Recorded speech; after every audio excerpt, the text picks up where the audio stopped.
Lesson 33. How can I be sure I'm saved? Well, that's a good question. And there's an answer for that in a story that we read in Luke chapter 10. It's about a lawyer who comes to Jesus and asks him a question. Not an honest one. He wants to test Jesus. Listen. And behold, a lawyer stood up to put him to the test, saying, "Teacher, what shall I do to inherit eternal life?"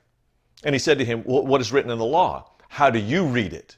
I think it's interesting. Jesus knows this guy would much rather talk than listen, so he throws the question back at him. And the answer he gives is not just a good answer. It's the right answer.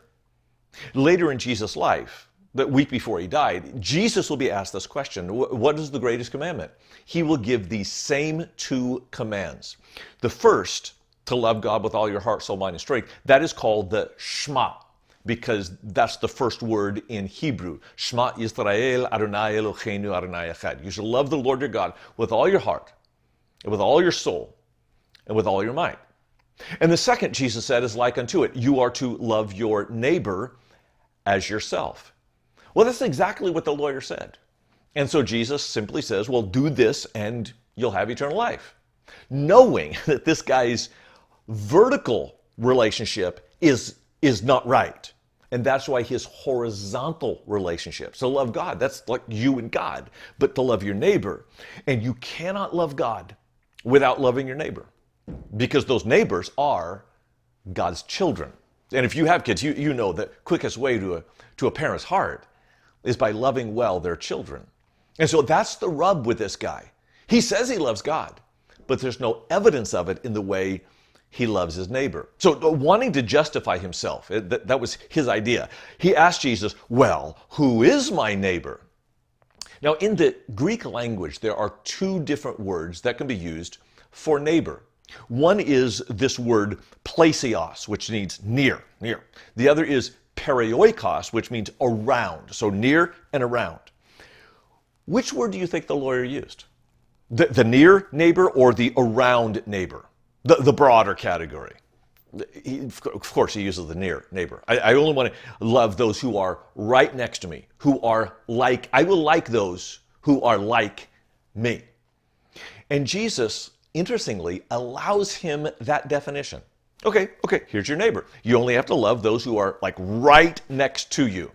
But then he says, you gotta hear this story to understand who those near ones are.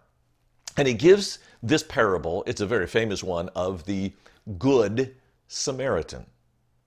There's no such thing as a Good Samaritan, not if you're a Jew. You see, their ancestral tribes had been at odds for years. From the Babylonian captivity of 722 BC, the northern tribes were taken away, and the Assyrians imported people they didn't want in their neighborhoods. And these undesirables intermarried with the Jews of Israel. And that's how they got the Samaritan race.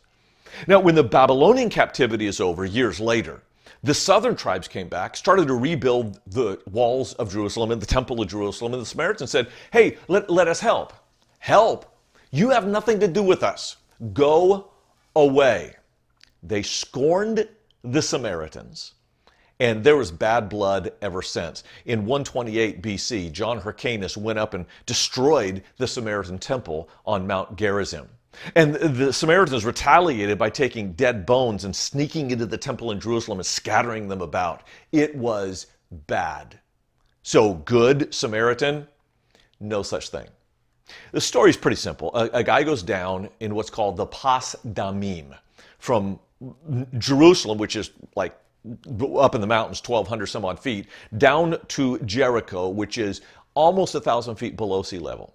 It's a very dangerous road, a lot of robbers. And a guy gets mugged, and his possessions are gone. He's laying there for dead, and a priest comes by. Jesus says specifically he was going down. In other words, he's done his priestly duties. He's now going down. Priests are not allowed to touch a dead body and do the religious duties. So if he was going up, maybe he would have an excuse. I don't think so. Human life should always trump religious duties. But maybe. But no, he's going down. He has no excuse. He just walked on the other side.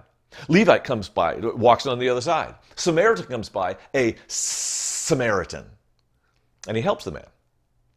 And what Jesus does at the end of the parable is absolutely genius. First thing he does, he changes the question from who is my neighbor to who is neighborly. And he asks the lawyer, who is neighborly? Not who is my neighbor, but who is neighborly. In other words, it's not about me, it's about the other. That's the starting point for loving your neighbor, which is the starting point for loving God. The second thing Jesus does, which is really brilliant, he allows the lawyer the limited word for neighbor. Okay, you want to say your neighbor's only those who are near, only those at arm's length? Fine. Only those at arm's length do you need to love, but you have to take your arms with you. And wherever you go, whoever you can touch, that person is your neighbor. You do that, and you will know that you have eternal life.